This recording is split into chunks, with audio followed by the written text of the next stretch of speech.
الحمد لله رب العالمين والصلاة والسلام على رسوله النبي الكريم أما بعد فقد قال الله تبارك وتعالى في سورة المؤمنون أعوذ بالله من الشيطان الرجيم بسم الله الرحمن الرحيم قد أفلح المؤمنون الذين هم في صلاتهم خاشعون وقال تبارك وتعالى والذين هم على صلواتهم يحافظون أولئك هم الوارثون الذين يرثون الفردوس هم فيها خالدون صدق الله العظيم رب اشرح لي صدري ويسر لي أمري واحلل عقدة من لساني يفقهوا قولي اللهم ألهمنا رشدنا وأعذنا من شرور أنفسنا اللهم ربنا أرنا الحق حقا وارزقنا اتباعه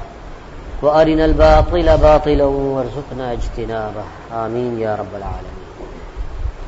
حاضرین محترم، جمعۃ المبارک کی عظمت و اہمیت اور اس کی حکمت اور مسائل سے متعلق گفتگو جاری تھی، اور اس کے بعد پھر عام نمازوں میں جو کوتاہیاں ہو جاتی ہیں اور کمیاں رہ جاتی ہیں ان کی طرف نشاندہی کا ارادہ ہے۔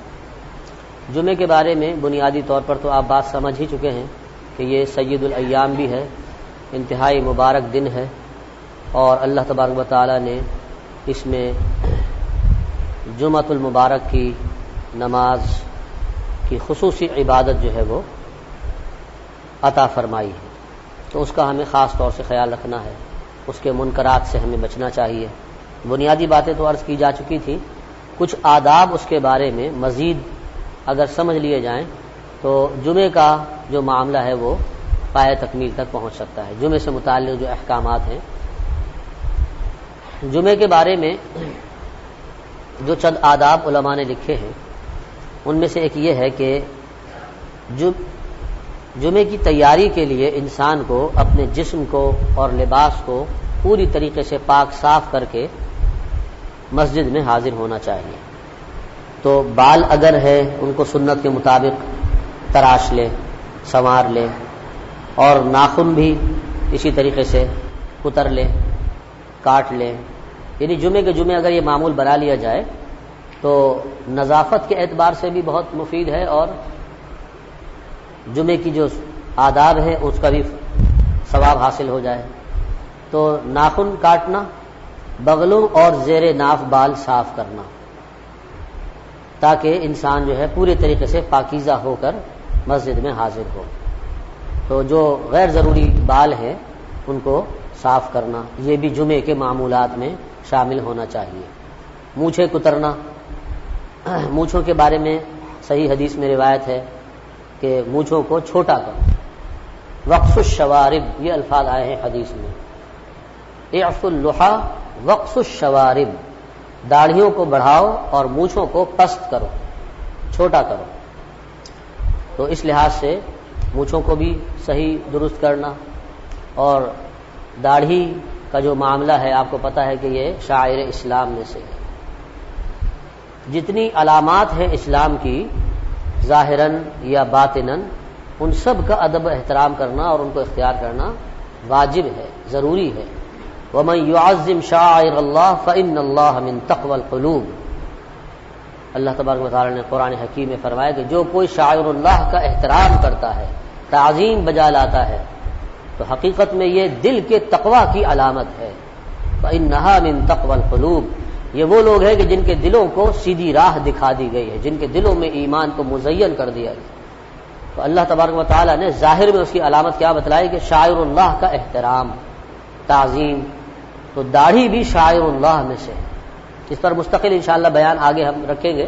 اس وقت مقصود صرف یہ بتلانا ہے کہ جمعے کے آداب میں سے ایک یہ بھی ہے کہ داڑھی کو صحیح کیا جائے، سنوارا جائے، اس کو تراش خراش کر کے صحیح شیپ میں لایا ہے۔ داڑھی کو ایک مشت کے بعد جو ہے تراشا جا سکتا ہے، اور اس کو شیپ میں، اس کو توازن میں رکھنے کی ضرورت ہوتی ہے۔ سر کے بال ہوں یا داڑھی کے بال ہوں یا مونچھوں کے بال ہوں، ہر ایک کے بارے میں جو بنیادی اصول ہے وہ یہ کہ وہ خوش نما نظر آئیں، کچھ اسلوبی سے بنے ہوئے ہوں، نہ سر کے بال پراگندہ ہوں، نہ داڑھی کے بال بے ترتیب ہوں، اور اسی طرح مونچھیں بھی اتنی بڑھی بھی نہ ہوں کہ وہ ہونٹوں کو ٹچ کر رہی ہوں.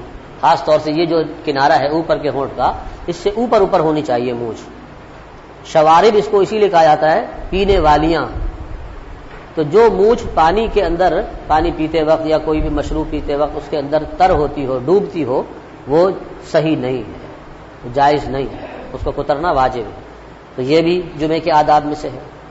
پھر یہ کہ سنت کے مطابق اچھی طرح غسل کر کے مسجد میں آنا، اسی غسل سے جمعہ ادا کرنا. جب غسل انسان کرتا ہے سنت کے مطابق تو وضو اس میں آپ سے آپ ہو جاتی ہے. سنت طریقہ جو غسل کا ہے اس میں سب سے پہلے یہ ہے کہ انسان استنجا کرے، چاہے ضرورت ہو نہ ہو. اگر سنت غسل کی فضیلت حاصل کرنا چاہتا ہے، جمعے کے دن جو سنت غسل ہے، جمعے کی نماز کے لیے حاضری کے وقت، اس کا طریقہ کار یہ ہے کہ پہلے استنجا کرے، دھوئے اچھے طریقے سے ان اعضاء کو، اور اس کے بعد وضو کرے مکمل، جیسا کہ نماز سے پہلے وضو کیا جاتا ہے. اور اس کے بعد پورے جسم پر پانی بہائے 3 مرتبہ، صابن لگائے، جو بھی پھر نظافت اور صفائی کے لیے وہ اختیار کرنا چاہے. اسراف نہ کرے، بہت زیادہ پانی نہ بہائے، لیکن یہ ہے کہ اتنا اطمینان کے ساتھ کہ جسم بالکل صاف ستھرا ہو جائے، اس پر کہیں کوئی میل کچیل باقی نہ رہے. بس یہ ہے سنت طریقہ غسل. اب غسل کے بعد پھر وضو کرنا یہ اسراف ہے، یہ ممانعت ہے اس کی، یہ ثواب کا کام نہیں ہے بلکہ گناہ کا کام ہے. ایک لحاظ سے کہ اسراف ہے کہ جب آپ نے غسل کر لیا اور اس سے پہلے آپ نے وضو کر لیا تھا تو اب دوبارہ وضو کی ضرورت نہیں، تو دوبارہ سے وضو نہ کریں اور اسی غسل کے ساتھ مسجد میں حاضر ہوں. جب گھر سے نکلنے لگیں یعنی کپڑے وغیرہ تبدیل کر لیں، صاف کپڑے جو بھی موجود انسان کے پاس، ضروری نہیں ہے کہ نئے کپڑے ہوں، لیکن صاف دھلے ہوئے کپڑے استری شدہ اگر ہوں تو بہت ہی اچھا ہے، تاکہ انسان باوقار انداز میں مسجد میں حاضر ہو. تو اچھے صاف ستھرے کپڑے پہن لے اور ان پر عطر لگا لے. خوشبو کا استعمال یہ خاص جمعے کی سنتوں میں سے ہے. اللہ کے نبی صلی اللہ علیہ وسلم اس کا خصوصی اہتمام فرماتے. تو مقصد اس کا یہ ہے کہ مسجد کا جو ماحول ہے، جب بہت سارے مسلمان اس جگہ جمع ہوں تو ان کے جسموں سے معطر خوشبو برآمد ہو، اجتماع سے کوئی ناگواری نہ ہو، پسینے کی بدبو یا اس طرح کا کوئی معاملہ نہ ہو، بلکہ خوشبو جسم سے آ رہی ہو جب نہا دھو کے اور صاف ستھرے کپڑے پہن کے اور خوشبو لگا کر. خوشبو لگانا ثواب کا کام ہے اہتمام کے ساتھ. یہ جمعے کی سنتوں میں سے ایک مستقل سنت ہے.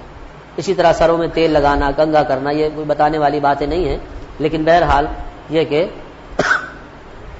ان آداب کا بھی خیال رکھا جائے. صفائی ستھرائی اور نظافت کا اسلام میں چونکہ بہت اہم مقام ہے، تو اس لیے جمعے کے دن کو اس کے لیے مخصوص کر لیا جائے کہ جسم کی ظاہری جو نظافت ہے، صفائی ستھرائی ہے، بالوں کا تراشنا ہے، یہ سب ناخنوں کا کاٹنا ہے، یہ جمعے کے دن انسان اس کا معمول بنا لے اور جمعے کی تیاری میں اس کو گویا کہ شامل کر لے مستقلاً. اور پھر وہ مسجد پہنچے، اول وقت میں آئے، اور جیسا کہ بتایا گیا تھا کہ اور جو فضائل والی چیزیں ہیں ان کو اختیار کرے. کچھ احادیث جمعے کی فضیلت کے بارے میں یہ بھی اشارہ کرتی ہے کہ چونکہ یہ سید الایام ہے تو لہذا اس دن جو شخص نوافل پڑھتا ہے، تلاوت کرتا ہے، تو عام دنوں کے مقابلے میں اس کا اجر و ثواب کہیں زیادہ ہوتا ہے. تو اس لیے اہتمام کے ساتھ ذکر و اذکار، تلاوت، نوافل جمعے کے دن میں ضرور اختیار کرے. اور قرآن حکیم میں بھی اس کی طرف اشارہ ہے. سورہ جمعہ کی جو آیات ہم گزشتہ 2-3 جمعوں سے پڑھ رہے ہیں تو اس میں بھی یہی ہے کہ وَاذْكُرُوا اللَّهَ كَثِيرًا لَعَلَّكُمْ تُفْلِحُونَ. جمعے کی نماز کے بعد اگرچہ تمہیں کاروبار کرنے کی اجازت تو ہے، لیکن اس دن کی قدر و منزلت کے پیش نظر اللہ کی یاد کو کثرت کے ساتھ اختیار کرو. تو لہذا اس کا بھی اہتمام کیا جائے اور اس دن نیکی کرنے کو ترجیح دی جائے کہ اس کا اجر و ثواب بہت زیادہ ہو جاتا ہے.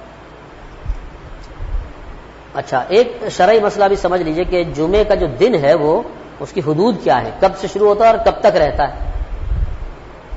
تو اسلامی تقویم میں غروب آفتاب کے بعد دن شروع ہو جاتا ہے. اگلا دن جو ہے غروب آفتاب کے بعد، یعنی جمعرات کو جب سورج غروب ہوگا، جمعرات کی مغرب کی نماز جب آپ پڑھیں گے تو وہ مغرب کی نماز اصل میں جمعے کی پہلی نماز ہوگی، جمعے کے دن کی پہلی نماز. چونکہ سورج غروب ہو گیا، غروب ہونے کے بعد مغرب کی نماز پڑھی جاتی ہے.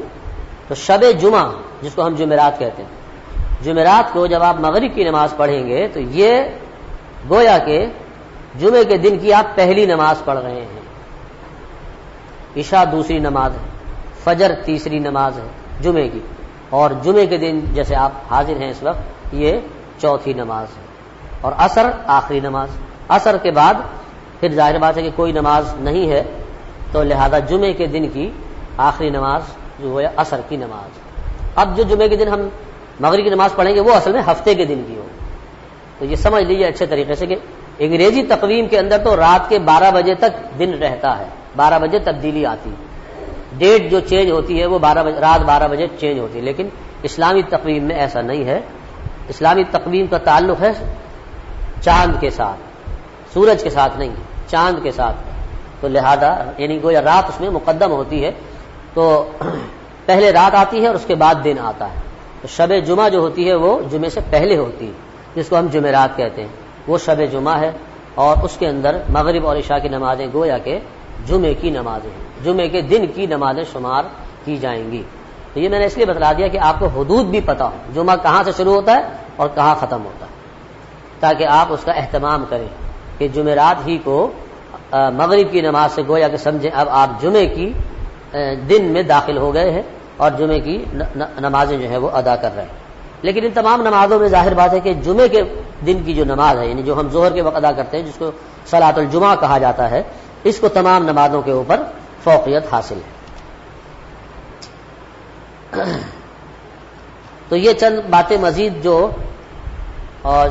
مقبول ساعت کا تو میں ذکر کر ہی چکا ہوں کہ جمعے کی فضیلتوں میں سے ایک فضیلت جو ہے وہ اس مقبول ساعت کی ہے جس کی اطلاع حدیث میں دی گئی ہے۔ تو اگر ہم ان سب باتوں کا خیال کریں، سورہ کہف کی تلاوت کو بھی معمول بنائیں، درود شریف کی بھی کثرت کریں، اور ان اہتمام اور آداب کا بھی خیال رکھ کے جمعے کو ادا کریں، تو انشاءاللہ العزیز ہمیں جمعے کا پورا اجر و ثواب بھی ملے گا، اور اس کے ذریعے سے ہماری اصلاح اور دینی ترقی بھی ہوگی۔ تو سب حضرات اس کا اہتمام کریں کہ ہم جو بھی عبادت انجام دیں، وہ جمعے کی ہو یا غیر جمعہ ہو، تو شعور کے ساتھ اور تمام آداب و شرائط کو ملحوظ رکھ کر، وہ عادت نہ ہو، عبادت ہو۔ علماء نے فرمایا کہ عادت اور عبادت میں بے کا فرق ہے، صرف عادت میں اگر آپ بے کا حرف بڑھا دیں تو عبادت بن جاتی ہے۔ عادت وہ ہوتی ہے کہ جو غیر شعوری طور پر بھی انجام دی جاتی ہے، اس میں ارادے کا، نیت کا، ذہن کے ارتکاز کا ہونا ضروری نہیں ہے۔ ایک مشینی عمل ہے، ایک خود بے ساختہ عمل ہے، لیکن عبادت وہ ہوتی ہے کہ جو نیت اور ارادے اور ذہن کو حاضر کر کے انجام دی جائے۔ تو عادت کو عبادت بنانے والی شے جو ہے وہ ہے بندگی۔ تو یہ با جو ہے، جو عبادت اور عادت کے اندر فرق کرنے والا حرف ہے، تو یہ جو بے ہے یہ بندگی کی بے ہے، کہ اگر انسان بندگی کے تقاضوں کو سامنے رکھ کے اور پورے شعور و ادراک کے ساتھ عبادت انجام دے گا تو پھر صحیح معنوں میں وہ عبادت ہوگی، ورنہ وہ عادت میں شمار ہوگی۔ مثلا میں نے عرض کیا تھا نا کہ ہم جو نمازیں پڑھتے ہیں وہ عادتاً پڑھتے ہیں، ہمیں اس میں شعور اور ذہنی ارتکاز اور حاضری، حضور قلب جس کو کہا جاتا ہے، وہ ہمیں بالعموم بہت کم حاصل ہوتا ہے۔ اس کی وجہ یہی ہے کہ ہم نے اس کو اصل میں ایک عادت بنا لیا ہے۔ جیسے صبح اٹھ کے آپ ٹوتھ برش کرتے ہیں، یہ آپ کی ایک عادت ہے، اگر نہ کریں تو جو ہے وہ بے چینی رہتی ہے۔ تو ایسے ہی نماز پڑھتے پڑھتے ہمیں بھی نماز کی عادت ہو گئی، اب نماز نہ پڑھے تو کچھ بے چینی ہو جاتی ہے۔ لیکن اسلام یہ تقاضا کرتا ہے کہ اس سے بلند تر درجہ ہونا چاہیے عبادت کا، وہ عادت نہیں ہونی چاہیے، بلکہ وہ شعور کے ساتھ، حضور قلب کے ساتھ، نیت اور ارادے کے ساتھ انجام دی جائے، تب اس کے اندر وہ روح پیدا ہوگی جو مطلوب ہے۔ تو اس اعتبار سے ہم جو بھی کام کریں، چاہے وہ جمعے کے دن کا ہو یا غیر جمعہ کی کوئی عبادت ہو، شعور اور ادراک کے ساتھ اور پوری توجہ کے ساتھ اس کو انجام دیں۔ اب اس کے بعد نماز کے جو مسائل ہیں اور اس کے اندر بالعموم جو کوتاہیاں پائی جاتی ہے، اس کا ذکر کرنے سے قبل مناسب معلوم ہوتا ہے کہ نماز کی جو اہمیت ہے، نماز کا جو مقام ہے، اس کی جو عظمت ہے، اس پر کچھ آیات اور احادیث آپ کی خدمت میں پیش کی جائیں، تاکہ جب اہمیت آپ کے سامنے اجاگر ہوگی، الحمدللہ ہر مسلمان کے نزدیک نماز ایک مسلمہ امر ہے، اور حدیث کے بموجب اسلام اور کفر میں خط امتیاز نماز سے قائم ہوتا ہے۔ نماز ہی حد فاصل ہے. ایک مسلمان اور کافر کے اندر امتیاز کرنے والی چیز جو ہے وہ نماز ہی ہے، اتنی زیادہ اہمیت کی حامل ہے. تو کوئی مسلمان بھی ایسا نہیں ہو سکتا کہ جو نماز کی اہمیت اور عظمت سے بیگانہ ہو، نا آشنا ہو. لیکن پھر بھی ضرورت پیش آتی ہے تذکیر کی، یاد دہانی کی. انسان کو اللہ نے عجیب طرح سے بنایا ہے کہ اس کے اندر ذہول و نسیان کا مادہ بکثرت ہے. اچھی اور اہم باتوں کو بھی یہ بعض اوقات فراموش کر دیتا ہے، تازہ نہیں رہتی ذہن کے پردے پر. تو ضرورت ہوتی ہے اس کو بار بار اس کو نصیحت کی جائے، تذکیر کی جائے، یاد دہانی کی جائے.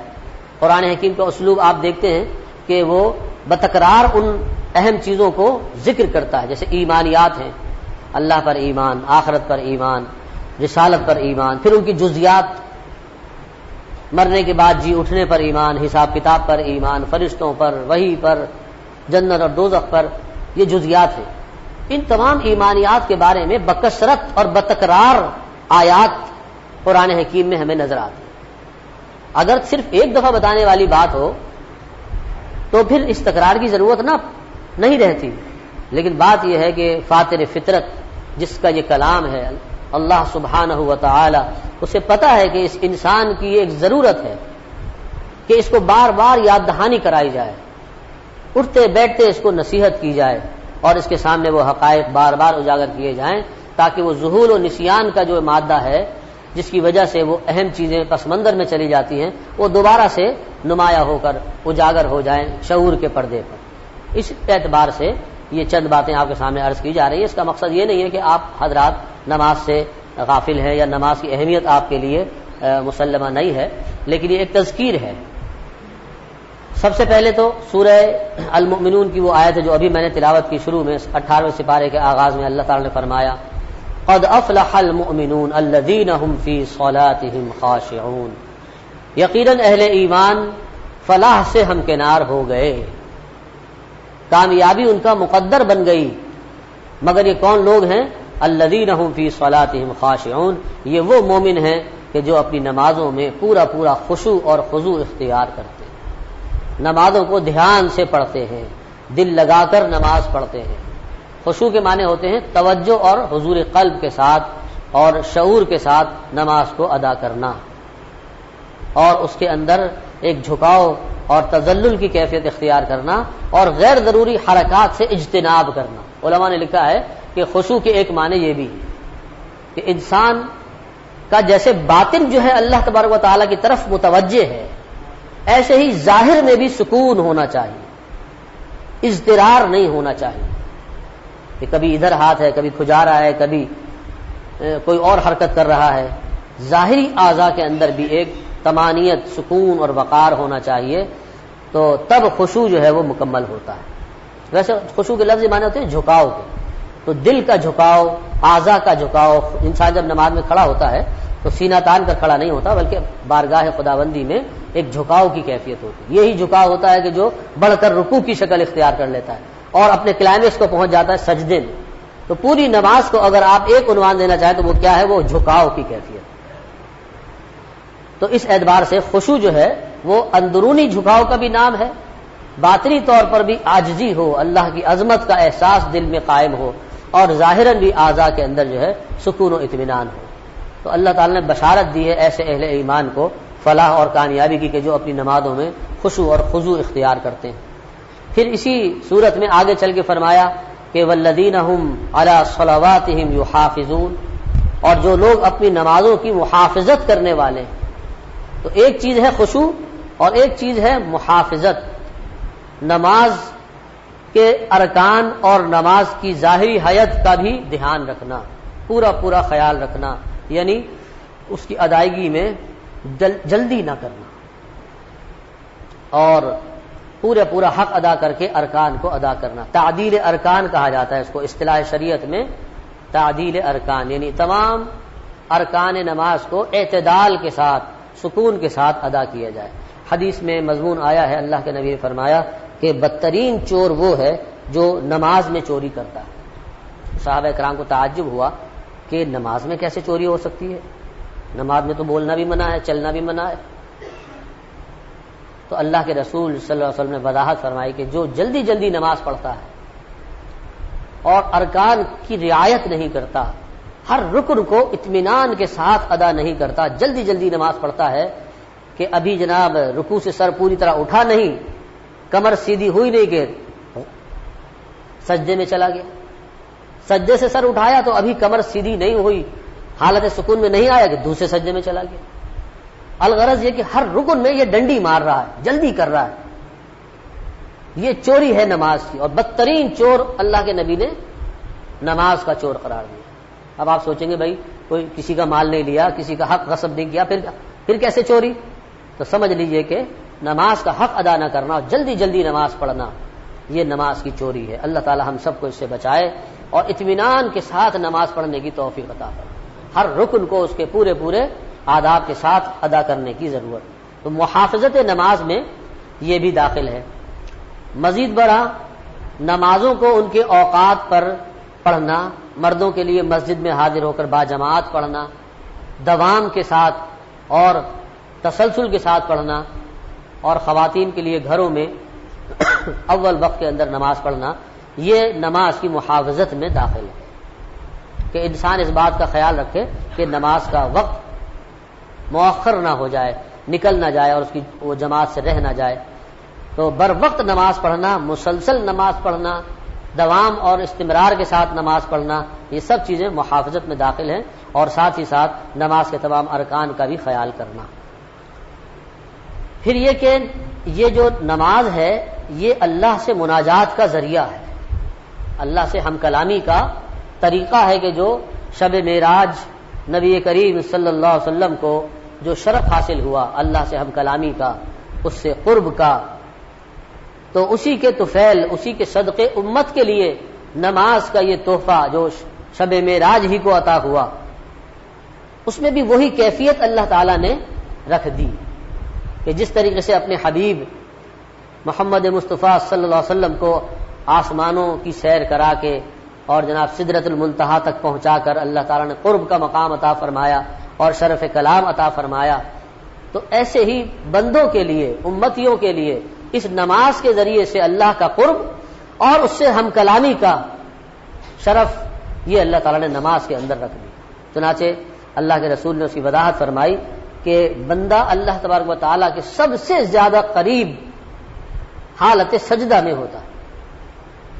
نماز میں جب وہ اپنا ماتھا، اپنی پیشانی زمین پر رکھ دیتا ہے، یعنی تذلل کی انتہا، اس سے زیادہ عجز، اس سے زیادہ بچھنے کی کیفیت انسان اختیار نہیں کر سکتا کہ وہ محترم اور مقدس پیشانی وہ اس نے زمین پر رکھ دی ہے اللہ تبارک و تعالیٰ کی بارگاہ میں، اس کے سمجھیے کہ اس کے قدموں میں انسان نے اپنے سر کو جھکا دیا ہے۔ تو حضور فرماتے ہیں صلی اللہ علیہ وسلم کہ جس نے شعور کے ساتھ، سمجھ کے ساتھ یہ سجدہ کیا تو وہ اللہ کے سب سے زیادہ قریب ہوتا ہے۔ اور قرآن حکیم کی آیت بھی ہے وَاسْجُدْ وَاقْتَرِبْ، سجدہ کرو اور اپنے رب کا قرب حاصل کرو۔ جتنا زیادہ تمہیں سجدے کے اندر دھیان اللہ کا اور اس کی عظمت اور جلال کا احساس ہوگا، اتنا ہی تمہیں اللہ تعالیٰ سے قرب نصیب ہوگا۔ تو حالت قرب بھی سب سے زیادہ نماز کے اندر انسان کو حاصل ہوتی ہے، حالت سجدہ میں۔ اور جب وہ سورہ فاتحہ پڑھتا ہے، قرآن کی تلاوت کرتا ہے، تو یہ گویا اللہ تبارک و تعالیٰ کے ساتھ ہم کلامی ہے، اس کا مبارک کلام اسی کی خدمت میں پیش کر رہا ہے۔ چنانچہ ایک روایت میں اللہ کے نبی صلی اللہ علیہ وسلم نے یہ صراحت فرمائی کہ جب بندہ اللہ تبارک و تعالیٰ کے حضور میں دستبستہ کھڑا ہو کر توجہ اور انابت کے ساتھ سورہ فاتحہ پڑھنا شروع کرتا ہے، یعنی نماز کا آغاز کرتا ہے، تو کوئی آیت ایسی نہیں ہوتی کہ جس پر اسے بارگاہ الہی سے جواب مرحمت نہ ہوتا ہو۔ یہ خبر دے رہے ہیں اللہ کے رسول صلی اللہ علیہ وسلم وَهُوَ الصَّادِقُ الْمَصْدُوقُ، اور آپ ایسے سچے ہیں کہ آپ کی سچائی کی تصدیق کی گئی ہے۔ وہ اطلاع دے رہے ہیں کہ جب انسان پورے خشوع اور خضوع کے ساتھ، توجہ اور انابت کے ساتھ اللہ کی بارگاہ میں کھڑا ہوتا ہے اور سورہ فاتحہ پڑھتا ہے، تو ہر آیت کے اوپر جواب بارگاہ الہی سے آتا ہے۔ چنانچہ حضور فرماتے ہیں صلی اللہ علیہ وسلم جب بندہ کہتا ہے الحمدللہ رب العالمین، تو اللہ تعالیٰ فرماتے ہیں حمدنی عبدی، میرے بندوں نے میری میرے بندے نے میری حمد کا حق ادا کیا، میرا شکر اور میری تعریف کا حق ادا کیا. حمدنی عبدی. اور جب بندہ کہتا ہے الرحمن الرحیم، اللہ تعالیٰ فرماتے ہیں مجدنی عبدی، میرے بندے نے میری عظمت اور بزرگی کا اعتراف کیا ہے، مجھے رحمان اور رحیم پکارا ہے، مجھے بے رحمان اور رحیم ہونے کا اعتراف کیا ہے. اور جب بندہ کہتا ہے مالک یوم الدین، تو اللہ تعالیٰ فرماتے ہیں کہ بندے نے میری توقیر و تعظیم، میرے جلال اور میرے عدل کا اعتراف کیا ہے. الغرض جو آیات پڑھتا جاتا ہے تو اگر دل کے کان کھلے ہوئے ہوں تو وہ اللہ تبارک و تعالیٰ کی طرف سے یہ جوابات سن سکتا ہے. خاص طور سے جب مرکزی آیت ہے ایاک نعبد و ایاک نستعین، تو اللہ تعالیٰ فرماتے ہیں اس کے جواب میں کہ ھذا ما بینی و بین عبدی ولعبدی ما سأل، یہ وہ چیز ہے جو میرے اور میرے بندے کے مابین ایک عہد و پیمان کی شکل میں قائم ہے. ھذا ما بینی و بین عبدی. دیکھیے ایاک نعبد و ایاک نستعین کہتے ہیں تو ہم اس بات کا اقرار و اعتراف کر رہے ہوتے ہیں کہ اے رب میں تیری ہی بندگی کرتا ہوں اور کرتا رہوں گا، اور تجھ سے ہی مدد کا طلبگار ہوں اور ہمیشہ تجھ سے ہی مدد چاہوں گا. تو یہ بہت بڑا دعویٰ بھی ہے اور اللہ کے ساتھ عہد و پیمان بھی ہے. اس کی اتنی اہمیت ہے کہ اس کا جواب بھی اللہ تعالیٰ نے اسی کی شان عطا فرمایا. ھذا ما بینی و بین عبدی، یہ وہ قول و قرار ہے، یہ وہ بندھن ہے جو میرے اور میرے رب کے مابین قائم ہے. یعنی اس عہد کے ساتھ بندہ مجھ سے جڑا ہوا ہے. ایاک نعبد و ایاک نستعین.